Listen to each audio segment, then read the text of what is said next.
Hi everyone, welcome to this week's Stencil Saturday design. This week we're going to work with my Circle Pop stencil. And you can see I've gone ahead and marked it. And we're just going to do what I think is super simple freehand design. We may use the ruler at the end because I'll give you kind of one optional thing you can do if you don't like it when we do the basic design. So I have the stencil marked. What we're going to do is we're going to start over here. We're going to work our way across here. And then we'll end up back on this side.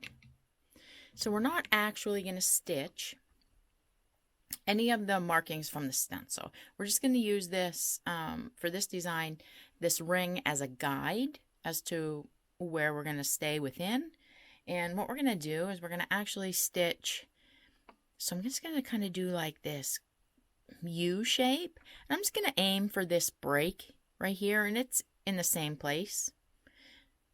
If it's not there, not the end of the world. It's fine. It's freehand. So, it's not meant to be absolutely perfect. So I'm just going to kind of do this U, aiming for that break in the stencil, then the center, the U, and then as we aim for the center here, we're just going to scoot right over into this one and do the same thing, and we'll be able to work our way the whole way across and then back over. So here we go.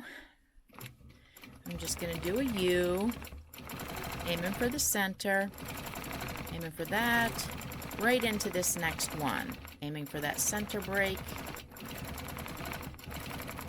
right into the next one.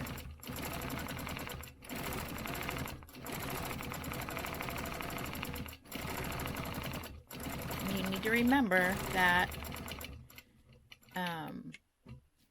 if you don't get right where you needed to be, once those stencil lines are gone, no one's going to know that you didn't hit it right where you wanted to. So now that we've made it across, and that was nice and simple, goes pretty fast, now we're going to work our way back and do the exact same thing to complete the bottom. So if this were a whole area marked, you would just continue all the way over to the other side and then work your way back.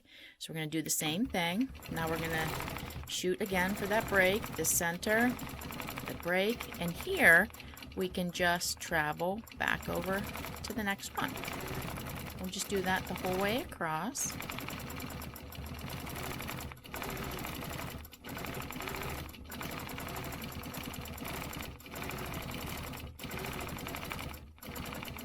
And then to the end.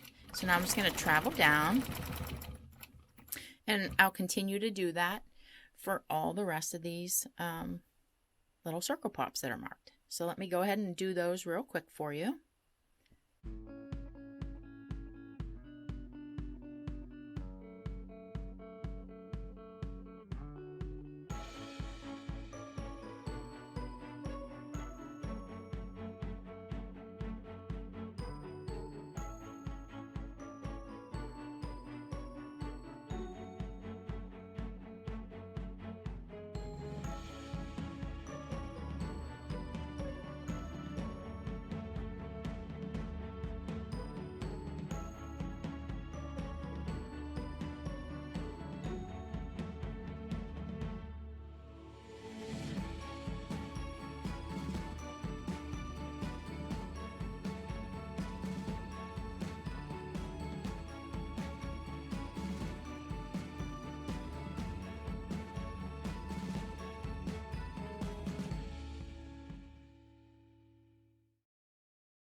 Okay, so now that I've stitched all those, let's take a look at this real quick.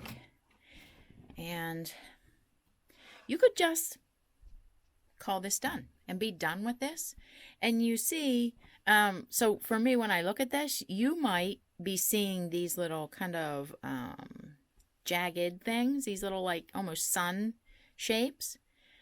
Or you may be seeing these little flower shapes that we now created by stitching that. So to me, they almost look like a 4-leaf clover. And you can leave it at this. This is a nice open, it's evenly, even in density. You could leave it at this.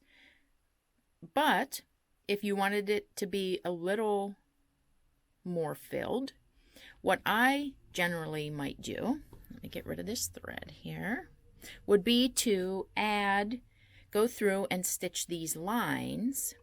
And as I do that, when you come to these little intersections, you just add like a little, I guess, X in there, going out and back, out and back, out and back. And you only need to do it in one direction. So let me grab my ruler, and we'll do this on the whole thing. Let me show you what I mean. And actually, you could probably, I mean, because these are vertical and horizontal, you could probably just do them freehand. So I'll give it a whirl freehand. Because, you know, most long arms tend to do fine going in these directions. So as I come down to here, I'm going to go just out and back, like a little sparkle, I guess. Travel. Do the same thing here. Travel. Adding like a little X. And then you need to remember when you do, you know, if you're doing this on a quilt and you come to edge, whether it's a block or the, you know, the edge of the quilt, you do want to remember that you're going to want to add half of that here. Travel up, add the little X, and continue on.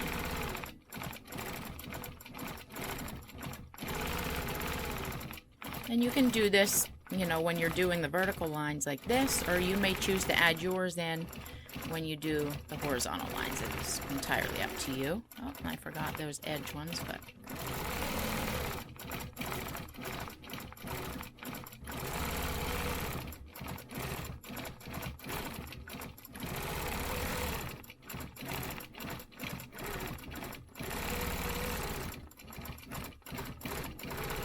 I would have one here in the corner, and I'm going to add this edge one here, and I'm going to use my ruler to do these horizontal lines, and I'm just following that line that was in the stencil, and I can add in my little half X, same thing here, and then stitch over.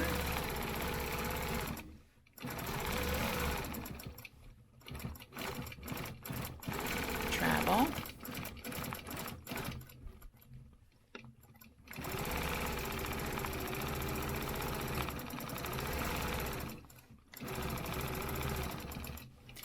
A little half X. There would be one there. I'm going to get this one I missed. And I think I missed the corner as well.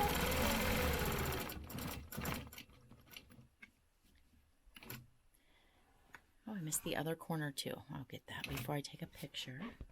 So you can see that that really kind of, let me get these threads out of the way here. So it kind of gives it a whole different look. So now to me, when I look at this, I now really notice these little kind of flower or clover shapes because I added in that little center. It kind of draws your eye to that shape as opposed to this jaggedy circle shape. So I hope you enjoyed that. It's a little bit faster of a design. It goes nice and quick. It flows very easily over and back across the quilt. So I hope you'll give that one a try, and I will see you next time. Bye.